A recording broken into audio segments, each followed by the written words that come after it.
The neighbors laughed at the strange structure where the single mother stored firewood. They were sure that the first storm would destroy everything. But when winter came, it was this passageway that became the road to salvation. Subscribe and write in the comments which city you are watching from. The valley had no patience for human names. Long before anyone called it Cold Valley, before maps pretended it was a place meant to be lived in, it had already decided what it would accept and what it would not. It lay folded between mountain ridges like a deep, crooked bowl, gathering cold the way still water gathers rot. In winter, the air sank and stayed.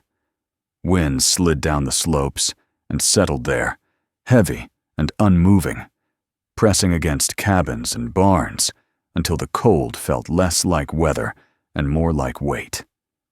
Snow did not fall gently in Cold Valley. It arrived sideways, driven hard enough to sting skin raw and erase distance itself. A man could step out of his door and lose the world within 10 paces. People who survived elsewhere learned quickly here that winter was not a season. It was a condition. It shaped how far one walked, how one spoke, how long one lived. It taught its lessons early and without mercy. In Cold Valley, houses did not protect people. Paths did not forgive mistakes. And the shortest distance between two buildings could be the longest journey of a life. The woman had learned this lesson before she had words for it. She had learned it the night her husband did not come back. Her name had once been spoken with ease, when there had been 2 voices in the cabin instead of 1.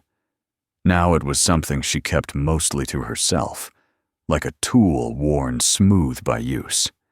She was not old, but the valley had stripped softness from her years. Her hands were thickened by work, her face lined by wind and worry. She moved with the economy of someone who could not afford wasted motion, because in winter, wasted motion turned into death. Her husband had been strong. Everyone said so. Strong and careful, which in Cold Valley was meant as praise. He had known how to read the sky, how to bank the fire, how to stack wood so it would last through February. He had stepped out one night to bring in more fuel when the fire fell low, telling her it would take only a moment. The barn was close. The walk was short. The storm had already eased, or so it seemed. She remembered standing by the stove, listening to the wind thin and thicken again, waiting for the sound of boots on packed snow. Waiting long enough for fear to bloom, quiet at first, then sharp. By the time she found him, the cold had already claimed him. He lay where the snow had erased his path back to the door, only a few steps from shelter. His body turned as if he had been searching for something that should have been there. That was how Cold Valley took people. Not with drama. With distance measured in heartbeats. After that winter, she stopped believing in luck. She stopped believing that strength alone mattered. What mattered was not how much cold you could endure, but how little you needed to face. Her son had been 7 then, old enough to remember the sound she made when she understood what had happened, old enough to learn, without being told, that silence could mean danger. He grew into a quiet boy, watchful, with eyes that tracked movement and absence alike. When winter came, he listened not for the wind, but for his mother's steps. When she went outside, he stayed close to the stove, counting the time in breaths and crackles of fire, afraid not of wolves or darkness, but of the moment when the door did not open again. Their cabin stood solid enough, a square of logs set tight against one another, chinked with care. It held heat well when the fire was fed. It wasn't the house that frightened her. It was everything beyond the threshold. The barn where tools were kept, the shed where extra supplies rested. Most of all, the woodpile, stacked where the ground dipped slightly, because that was where her husband had always kept it. In summer, it seemed sensible. In winter, it became a gamble taken every night. She learned to ration heat the way other people rationed food. She learned to wake before the fire died completely, to feed it while the embers still held memory of warmth. Some nights, she slept in layers of clothing, boots set close to the bed, just in case. The boy slept light as well, his body curled tight, one ear always tuned to the sounds of the cabin. The winter before the idea came to her was worse than most. The cold settled early and refused to lift. Snow built itself into walls that changed the shape of the land. Paths vanished. Even familiar landmarks blurred until everything looked the same. White, hard, endless. One night, the fire burned lower than she expected. She had misjudged the wood. It was her mistake, and it terrified her. She wrapped herself and went out anyway. The wind caught her the moment she opened the door, stealing breath and sound. The world narrowed to the space between steps. Snow drove into her face, blinding her. When she reached the woodpile, her fingers burned as she tore free what she could carry. Turning back, she hesitated, just for a moment, unsure which way the cabin lay. That hesitation nearly ended everything. She found her way back only by luck, and by the dim, stubborn glow leaking through a seam in the logs. When she shut the door behind her, her son was standing by the stove, his face pale, his eyes too old for a child. He did not cry. He did not ask questions. He simply took the wood from her arms and fed the fire, his movements careful, precise, as if he understood what had been at stake. That night, she did not sleep. She sat by the stove, watching flames take hold, thinking not of how close she had come to dying, but of how easily her son could have been left alone in a valley that did not care. By morning, the fear had hardened into something else. The problem was not the cold. The problem was the distance between warmth and fuel. The problem was the path itself. She began to see it everywhere, in the way neighbors spoke of those who had died, always mentioning storms, never mentioning steps. In the way people praised endurance instead of design, in the way winter punished movement more than stillness. She did not speak of her thoughts at first. She watched the land instead. She watched how snow piled and slid, how wind pressed and released. She noticed that where ground lifted even slightly, drifts changed shape. She noticed that where roofs sloped sharply, snow did not linger. She noticed that wind, when given space to pass through, lost its anger. At night, after her son slept, she traced lines in ash on the hearthstone. Short lines, raised lines, a roof drawn again and again. Not walls, never walls. Walls trapped wind. Walls invited collapse. She thought of a path that was not ground, a way that did not disappear under snow. She thought of bringing the wood closer without moving the shed itself. She thought of a place where fuel could stay dry and reachable even when the valley turned hostile. Her son noticed the change before anyone else. Children always did. He watched her measure distances with her eyes, watched her pause between the door and the shed, as if imagining something that wasn't there yet. One evening, he asked her what she was thinking about. "I'm thinking about how to keep you warm," she said. That answer satisfied him. It always had. Spring came slowly, as it always did in Cold Valley, reluctant and thin. Snow receded inch by inch, revealing a landscape scarred by winter's decisions. Fences lay bent, roofs sagged. People counted losses quietly, with the careful voices of those who knew next winter would come again. When the ground softened enough to take a post, she began. She did not announce her plan. She did not ask for help. She marked the distance between the cabin and the woodshed and chose a line that lifted slightly above the lowest drift points. She set her first post deep, deeper than seemed necessary, because she had learned that shallow things did not survive here. Her son helped where he could, holding tools, fetching water, learning by watching. As the first shape began to rise from the earth, she felt something unfamiliar settle into her chest. Not hope. Hope was too fragile for this place. It was certainty. The quiet knowledge that she was no longer waiting for winter to decide their fate. The valley watched, as it always did. And somewhere beneath the coming summer, beneath the warmth that fooled people into forgetting, winter waited, patient and exacting, ready to test whatever she chose to build next. By the time the last snow retreated into the shadows beneath the trees, the woman had already chosen where the posts would stand. The decision had not come all at once. It had grown quietly through observation, through memory, through the patient listening that Cold Valley forced upon those who survived it long enough. She knew where the drifts formed first, where the wind scoured the ground bare, where meltwater pooled and refroze into treacherous skin. She knew which direction the worst storms traveled, and how they leaned against buildings, as if testing their resolve. The line she chose between the cabin and the woodshed followed none of the paths people naturally walked.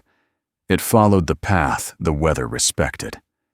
She began early in the season, when the ground was still reluctant to open and each hole demanded effort. The first post took nearly a full day. She dug until her shoulders burned and her breath came sharp, widening the hole deeper than seemed reasonable to anyone passing by. When her son asked why it had to go so far down, she told him the truth as she understood it. Because winter does not forgive shallow work. He nodded, absorbing the statement the way children absorbed rules that mattered. He fetched stones to pack around the base and tamped them down carefully, mimicking her movements with serious concentration. The second post went faster. The third, faster still. By the time she reached the midpoint, her body had found its rhythm, and her son had found his place beside her. He learned how to brace a post while she checked its alignment, how to read the subtle lean that would become disaster under weight and snow. She taught him without speeches, correcting with touch and repetition. In Cold Valley, knowledge was not something you explained at length. It was something you passed hand to hand. Neighbors noticed the work almost immediately. At first they watched from a distance, curiosity thin and cautious. As the frame rose higher, so did the commentary. People stopped along the road or paused on their own chores, heads tilted, expressions shifting between amusement and disbelief. It was one thing for a woman to mend fences or stack wood. It was another for her to raise something that looked neither like a barn nor like a house. "What's she building now?" someone asked, not bothering to lower his voice. "A walkway," another answered after watching for a moment. "No walls." That alone seemed enough to provoke laughter. In a valley where walls were the first defense against winter, the absence of them read as foolishness. More than once, someone suggested she must have lost her sense along with her husband. She heard these things and kept working. There was no anger in her silence. Anger wasted heat. The structure took shape slowly, intentionally. She set the posts in pairs, lifting them above the ground so the future floor would stand well clear of where snow piled deepest. The height was not dramatic, but it was deliberate. 3 feet meant the difference between buried and accessible, between guessing and knowing where to step.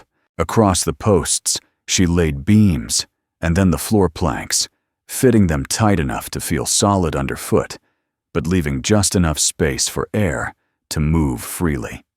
When the first section of floor was complete, her son walked across it tentatively, then again with more confidence, testing its strength with the careful steps of someone who understood what failure would mean. The roof came next, and with it the loudest criticism. People expected walls to rise, but instead she angled supports upward, framing a steep pitch that looked excessive to the untrained eye. Snow, however, understood the choice immediately. A shallow roof invited accumulation. A steep one encouraged release. She fastened the boards with care, sealing them where needed, but never trapping moisture. The roof was not meant to be airtight. It was meant to be honest. Only after the structure could shelter did she bring the wood. She stacked it along the edges, inside the protection of the roof, but exposed on the sides, leaving space between the logs so the wind could pass through and do what wind did best: dry what it touched. Each piece was placed deliberately, balanced so it would not roll or shift. The pile grew long and even, running the length of the passage like a promise made visible. This was the part that drew the most ridicule. "Damn fool place for firewood," a man called out one afternoon. "It'll be gone by the first good blow." Another laughed and added that she might as well throw it straight into the snow and be done with it. Someone else remarked that she was teaching her boy nonsense, filling his head with ideas that would not keep him alive when it mattered. Her son heard every word. She saw it in the way his shoulders tightened, in the way he glanced at her face, as if measuring her reaction. That evening, when the work was done, and the light stretched long and thin, he asked why they did not build walls like everyone else. She did not answer immediately. She placed another log, adjusted it, and stepped back to look at the line of wood as a whole. Then she told him what she knew. Walls stop wind, but they also catch it. Walls trap damp air and invite rot. Walls make things feel safe until they are not. What they were building was not a room. It was a path. A path needed space to breathe. He considered this, turning the idea over with the seriousness of a child who sensed that this explanation reached beyond wood and snow. When he nodded, it was not because he understood everything. It was because he trusted her. As summer deepened, the laughter faded into routine. People grew accustomed to the sight of the raised passage and stopped remarking on it daily. Some shook their heads as they passed. Others ignored it entirely. Only a few watched closely, curiosity sharpening as the structure stubbornly refused to look temporary. One man in particular watched with a different expression. He was older, broad-shouldered, with the confidence of someone who had survived long enough to believe survival proved correctness. He had spoken early and often against the work, dismissing it as unnecessary complication. He had lost a cousin in a storm years before and had learned the wrong lesson from it, deciding that endurance was the only answer. When he saw the woman and her son working together, he frowned, as if the sight unsettled him. Autumn came quietly, bringing with it the sharp smell of drying grass and the warning chill in the air. The passage was complete by then, its posts firm, its roof sealed, its floor worn smooth by use. The wood lay stacked and ready, lifted from the ground, kissed by wind and sun. On the first truly cold morning, when frost traced patterns along the edge of the cabin door, her son walked the length of the passage alone and brought back an armful of dry wood without once stepping into snow. He did not announce this small victory. He simply fed the stove and stood watching the flames catch, a look of concentration softening into something like pride. His mother noticed. She always did. The valley noticed too, though it did not yet admit it. People watched smoke rise steadily from her chimney on mornings when their own fires struggled. They saw the boy move easily between cabin and shed, while others hesitated, gauging the weather before each trip. Still, words did not change. Pride was slower than observation. When the first snow fell, light and tentative, it dusted the passage without clinging. The roof shed it almost immediately. The ground beneath filled in, but the floor remained clear. Her son walked the path again, this time smiling. Winter was coming. Everyone felt it. In Cold Valley, that knowledge settled into bones long before the cold arrived. The woman stood at the edge of the passage one evening, her hand resting on the railing, and looked out at the darkening land. She did not feel defiance. She felt readiness. Behind her, her son added another log to the fire, the dry wood catching quickly, warmly. Ahead of her, the valley gathered itself for the season it knew best. Between the two stood the passage, quiet and unremarkable to those who did not understand it, waiting to be tested by the thing it had been built to answer. Winter announced itself without ceremony, as it always did in Cold Valley. One morning the woman woke to a stillness that felt heavier than sound. The air inside the cabin held a brittle edge, and when she opened the door, the world beyond looked thinner, sharpened, as if all softness had been scraped away overnight. Snow lay across the ground in an even sheet, not deep yet, but promising more. The sky was low and pale, and the mountains had drawn closer, closing the valley like a hand. She did not feel fear. She felt confirmation. The passage stood exactly as she had left it, the roof clean, the floor bare. Snow had gathered beneath it, piling softly around the posts, but the raised walkway itself remained untouched. Her son stepped out ahead of her, boots sure on the planks, and reached for the stacked wood without hesitation. The logs were dry. They sounded right when they knocked together, sharp and hollow, not dull with damp. He carried them back inside, his breath rising in small white clouds, and fed the stove. It was a small thing, but in Cold Valley, small things decided whether a day ended with sleep or with loss. The first storms came early that year, scattered but persistent. Snow followed snow, layering itself thicker each time. Winds prowled the valley, testing corners, finding weaknesses. Fences leaned and then fell. Drifts crept higher, swallowing familiar markers. People adjusted their routines, moving less, watching the sky more closely. Still, there was no panic. Not yet.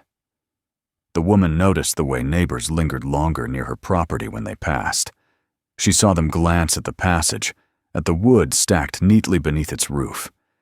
She heard fewer jokes now, fewer careless remarks. Silence in Cold Valley was never neutral. It meant people were watching. One afternoon, as she split wood beside the shed, the older man who had mocked her most openly stopped near the edge of the road. He stood there longer than necessary, pretending to inspect a fence that did not belong to him. Finally, he spoke. "Wood looks dry," he said. She nodded, neither inviting nor dismissing conversation. "Wind's been bad this year," he continued, hard to keep things from icing over. "It's what wind does," she replied. He studied the passage again, his expression unreadable. He did not laugh. He did not argue. After a moment, he walked away. She watched him go, knowing that whatever had shifted inside him was not yet ready to surface. December arrived carrying weight. The snow deepened, and the cold sharpened, until it cut through layers of clothing and thought alike. The storms grew longer, the pauses between them shorter. Nights stretched, dark and relentless. People began to count their wood more carefully. Children were kept closer to the stove. Doors froze shut and had to be chipped free each morning. Through it all, the passage held. Her son moved along it with growing confidence, his steps quick and practiced. He no longer waited for her to accompany him. He knew the path.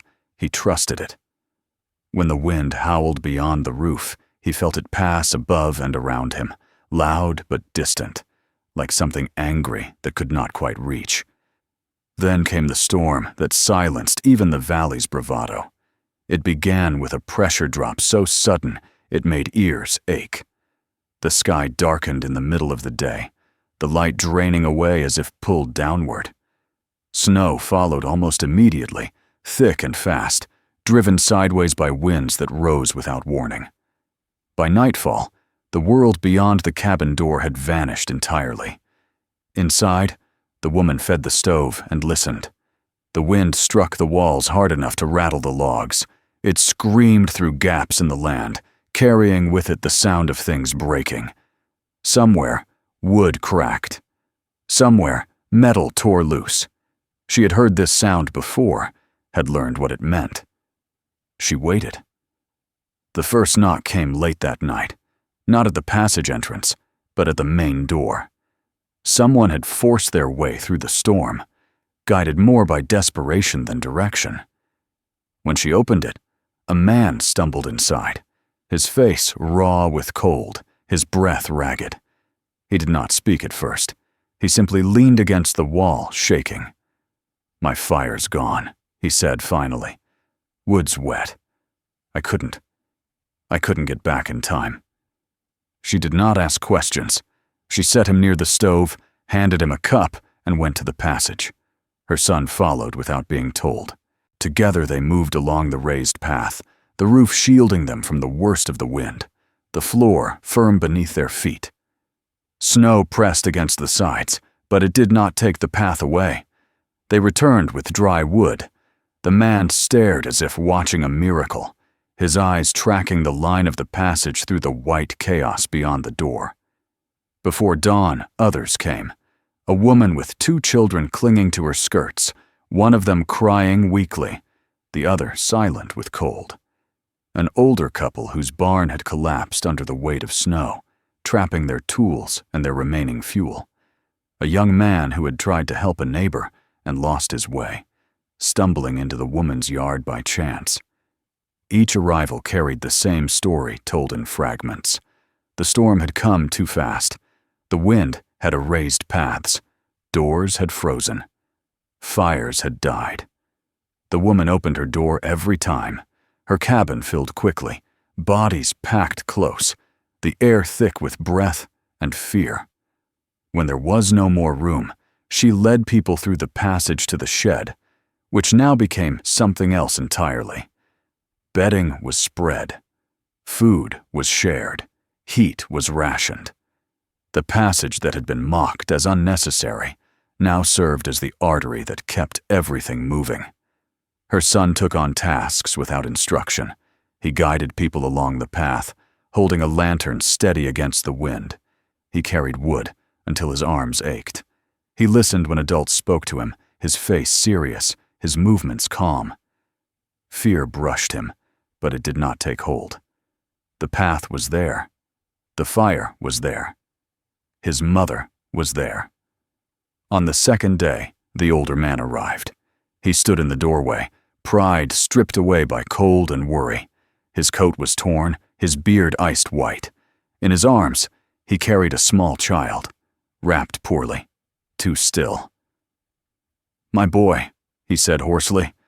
"I couldn't keep the fire going." For a moment, no one moved.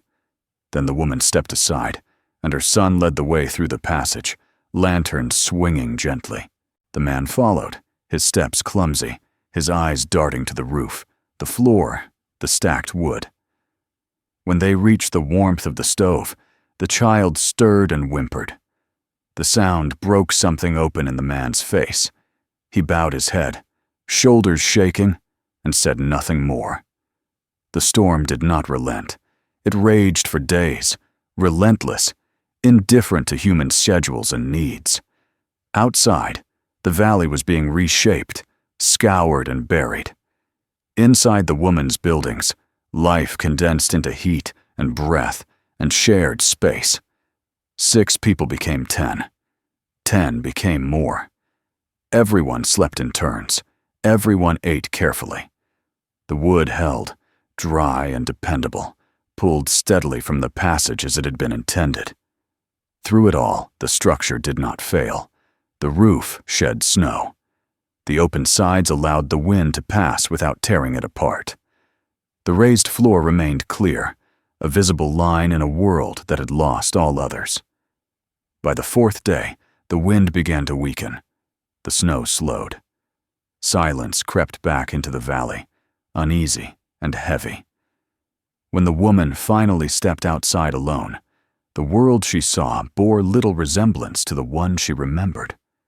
Snow lay in drifts taller than a man. Buildings leaned or lay broken entirely.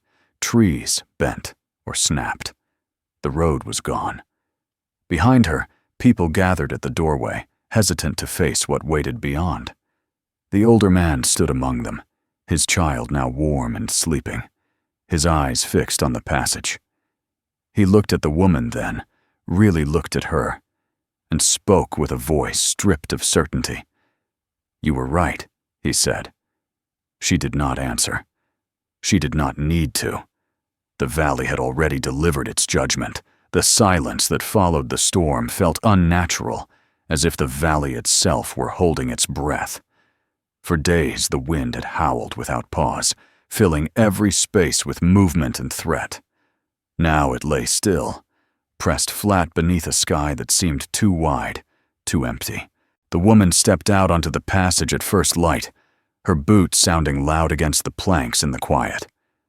The roof above her held a thin crust of snow, already loosening, already preparing to fall away with the sun's return. Beneath her, the drifts lay high and sculpted, reshaped into unfamiliar forms. Cold Valley had been remade. She paused at the edge where the passage descended, taking in the damage without flinching. She had learned long ago that grief came later, after counting, after naming. Fences lay buried or broken. A barn roof had collapsed inward, its beams visible through a white wound. Smoke rose from fewer chimneys than before. The storm had taken what it came for, and left the rest to reckon with absence. Behind her, the cabin stirred. People emerged slowly, wrapped in borrowed coats, eyes blinking against the light. They stood close together, hesitant to step back into a world that had proven itself lethal only days earlier. Children clung to parents.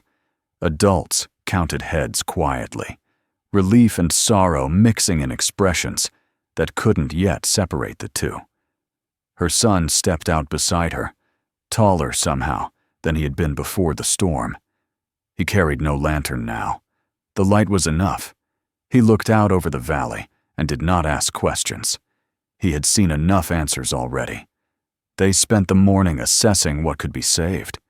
Paths were dug where possible. Doors were freed from ice. Animals were counted, living and dead. Each discovery added weight to the quiet. The losses were not evenly spread. Some families had escaped with little more than damage to pride. Others had not been so fortunate. There were names spoken softly, then not spoken at all. By midday, the older man approached her, his steps careful on the packed snow. He no longer looked like someone accustomed to being listened to without question. The storm had stripped that from him, along with his certainty. He stood with his hands empty, as if unsure what posture to adopt in the presence of someone who had been right when he had been wrong. "I should have helped you build it," he said at last. "I should have listened." She regarded him steadily. The passage behind her cast a long shadow across the snow, its line unbroken. "You're listening now," she replied. It was not forgiveness, not accusation. It was simply fact. He nodded, swallowing. "I want to know how you did it, not just what it looks like. Why it worked." That question marked the true end of the storm. Cold Valley did not change because people apologized. It changed because they learned. In the days that followed, people came one by one, sometimes in pairs, sometimes with children trailing behind. They did not come loudly. There were no speeches, no declarations. They came to look, to ask, to understand.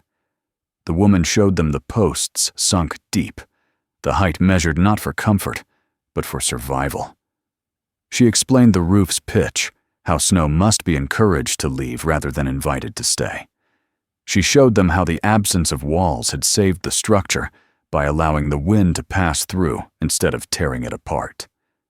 She ran her hand along the stacked wood and explained why dryness mattered more than proximity, why access mattered more than tradition. She did not lecture. She demonstrated. Her son listened too, absorbing the language of design and consequence. He watched as men who had once laughed now measured distances with care. He watched as women traced the lines of the passage with their eyes, imagining similar paths connecting their own homes to warmth and safety. He watched ideas move from one mind to another, taking root. When spring finally loosened winter's grip, Cold Valley began to change in visible ways. New posts appeared in the ground beside cabins. Raised floors stretched between buildings that had once stood isolated. Roofs angled sharply, unapologetic in their purpose. Some passages were short, connecting a house to a shed. Others grew longer, linking barns, storage spaces, even neighboring homes. No two were exactly alike, but all carried the same principle forward. The woman worked when asked, and stepped back when not. She did not claim ownership of the idea. She did not need to. Survival had never been about credit. It had been about continuity. Her son helped where he could, hands steady, understanding growing with each task. He had learned something more valuable than technique. He had learned that fear could be answered with thought, that care could be built into the world with wood and patience. He had learned that strength did not always look like standing alone against the storm. Sometimes it looked like changing the path so no one had to. The next winter came quieter than the last, though no less cold. Snow fell and wind returned, but the valley met it differently now. Smoke rose from more chimneys. Lights moved between buildings along sheltered routes. Children carried wood without disappearing into white emptiness. People checked on one another, not because they were brave, but because it was possible. On one particular evening, as snow drifted softly under a moon sharpened by cold, the boy walked the length of the passage alone. He carried wood easily, the logs light in his arms. Above him, the roof creaked faintly as it shed a fresh layer of snow. Beneath him, the drifts pressed close, but could not reach. The path held.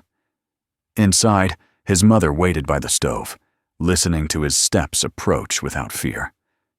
The fire burned steadily, fed by dry wood drawn from the passage that had once been mocked. She did not think of the storm that had forced the valley to listen. She thought instead of the quiet nights to come, of winters that would no longer take children because of a few unthinking steps. Outside, Cold Valley lay cold and vast, unchanged in its nature. But within it, something essential had shifted. People no longer trusted distance. They trusted connection. And so the passage remained, not as a monument to ingenuity, but as proof of a simple truth learned the hard way. Winter could not be defeated. It could only be respected. And sometimes, respect took the form of a raised path beneath a roof, open to the wind, leading safely home. If you enjoyed this story, subscribe to the channel so you don't miss the next one. More stories like this are already waiting for you. Watch the next video, explore others on the channel, and share this one with someone who appreciates meaningful stories.